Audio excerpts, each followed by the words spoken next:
Hello guys, welcome back to the channel. Guys, నేను last వీడియోలో units ఏ విధంగా create చేయాలనేది ఎక్స్ప్లెయిన్ చేయడం జరిగింది. సో కొత్తగా ఈ వీడియో ఎవరైతే చూస్తున్నారో మీరు ప్రీవియస్ వీడియో కూడా చూసినట్లయితే యూనిట్స్ ఏ విధంగా క్రియేట్ చేయాలి, ఏ విధంగా ఆల్టర్ చేయాలి, ఎలా డిలీట్ చేయాలనేది మీకైతే అర్థమవుతుందన్నమాట. ఓకేనా?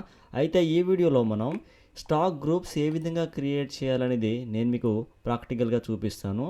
ఆఫ్టర్ ఏదైతే ఈ స్టాక్ యూనిట్స్ ఉందో నేను క్రియేట్ చేసిన తర్వాత లాస్ట్లో మీకు అసైన్మెంట్ కూడా ఇస్తాను, మీరు కూడా ప్రాక్టీస్ చేయండి.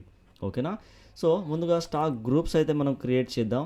సో ఇప్పుడు మీరు స్టాక్ గ్రూప్ అయితే క్రియేట్ చేయండి. ఈ స్టాక్ గ్రూప్స్ మనకు ఎలా యూజ్ అవుతుంది ఏంటి అనేది నేను నెక్స్ట్ వీడియోస్లో మీకు చూపిస్తాను. ఓకేనా? సో స్టాక్ గ్రూప్స్లో వస్తున్నాను. ఇక్కడ నేమ్లో సో డైరీ ప్రోడక్ట్ అయితే నేను ఇవ్వడం జరిగింది. సో ఇక్కడ మీరైతే అబ్జర్వ్ చేసినట్లయితే సో ఈ మిల్క్ అనేది మనకు డైరీ ప్రోడక్ట్ కిందికి అయితే వస్తుంది అనమాట, అండర్లోకి అయితే వస్తుంది. ఓకే, అలానే షుగర్ అనేది గ్రోసరీస్ కిందకి వస్తుంది, ఎగ్స్ అనేది పౌల్ట్రీ కిందికి వస్తుంది, ఈ వాటర్ బాటిల్ ఏదైతే ఉందో ఈ వాటర్ అనేది బ్రివరేజ్ కిందికి వస్తుంది, కుకింగ్ ఆయిల్ అనేది గ్రోసరీస్ కిందికి వస్తుంది, తర్వాత స్క్రూస్ అనేది హార్డ్వేర్ కిందికి వస్తుంది. సో ఇవి గ్రూప్స్ అంటారు అనమాట. సో ఈ గ్రూప్స్ని ఏ విధంగా క్రియేట్ చేసుకోవాలనేది మనం ఇప్పుడు చూద్దాం. ఓకే, ఈ గ్రూప్స్ క్రియేట్ చేసుకున్న తర్వాత స్టాక్ ఐటమ్స్ కూడా మనం క్రియేట్ చేసుకుందాం. ఆఫ్టర్ దట్ మీకు ఈ గ్రూప్స్లో ఈ స్టాక్ ఐటమ్స్ ఏ విధంగా వస్తుందనేది స్టాక్ సమ్మరీలో నేను మొత్తం కూడా మీకు చూపిస్తాను. ఓకేనా? సో డైరీ ప్రోడక్ట్ అయితే నేను ఇక్కడ యాడ్ చేసుకున్నాను నేమ్ అనేది. ఓకేనా? సో అండర్ అనేది ఇక్కడ మీరు ఏమి ఇవ్వకండి. అలానే జిఎస్టీ డీటెయిల్స్, హెచ్ఎస్ఎన్ డీటెయిల్స్ కూడా ఇక్కడ నేను ఏమి ఇవ్వట్లేదు. నేను ఇదంతా కూడా మీకు ఫర్దర్గా ఎక్స్ప్లెయిన్ చేస్తాను. ఓకేనా?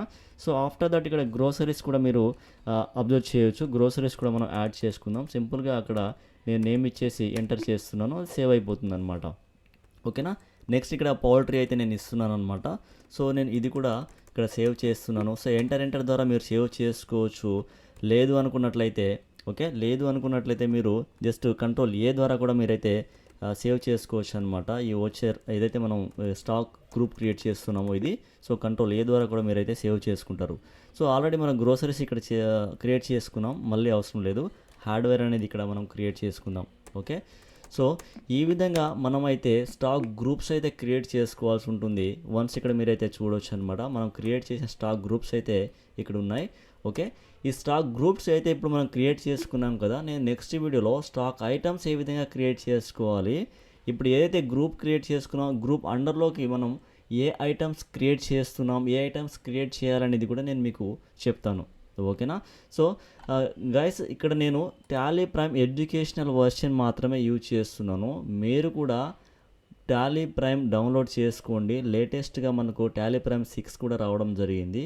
అది డౌన్లోడ్ చేసుకొని మీరు కూడా ప్రాక్టీస్ చేయండి. ఎవరైతే అకౌంటెంట్గా అకౌంట్సే కెరీర్గా చేద్దాం అనుకుంటున్నారో మీరైతే కంపల్సరీ టాలీ ప్రైమ్ అనేది నేర్చుకోవాలి. సో 90% మోర్ దెన్ 90% బిజినెస్ అందరూ కూడా టాలీ ప్రైమ్నే యూజ్ చేస్తున్నారు.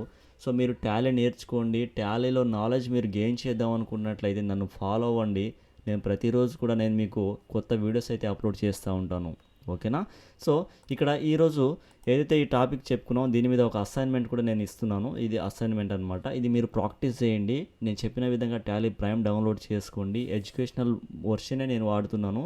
మీరు కూడా అదే యూజ్ చేసి ఈ యొక్క ఏదైతే అసైన్మెంట్ ఉందో స్టాక్ గ్రూప్స్ ఏదైతే ఉందో ఇదంతా కూడా మీరు క్రియేట్ చేయండి.